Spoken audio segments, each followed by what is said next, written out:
तर राज ठाकरेंनी काल केलेल्या फेसबुक पोस्टचा धागा पकडत खासदार संजय राऊतांनी उपमुख्यमंत्री एकनाथ शिंदेंवर निशाणा साधला। शिवसेना शिंदेंची कशी होऊ शकते हे सांगणारे राज ठाकरे पहिले नेते होते असं राऊतांनी म्हटलंय।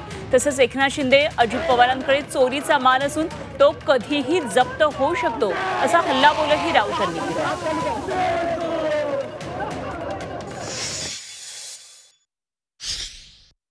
एकनाथ शिंदे यांनी पक्ष चोरण्याचा प्रयत्न केल्यावर किंवा अमित शहा यांनी शिवसेनेवर दरोडा टाकून त्या दरोड्याचा माल हा शिंदेंच्या हाती सोपवल्यावर एकमेव श्री राज ठाकरे होते, त्याने जाहीर सभेत सांगितलं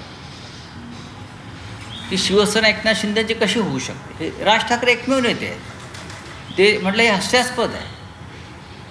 शिवसेना ही बाळासाहेब ठाकरेंची आणि त्यानंतर उद्धव ठाकरे साहेबांची, हे आमचे राजकीय मतभेद तेव्हा असतानाही राज ठाकरे यांनी हे विधान उघडपणे जाहीरपणे करणारे ते एकमेव नेते होते। एकनाथ शिंदे, अजित पवार यांच्या हातावरती चोरीचा माल आहे।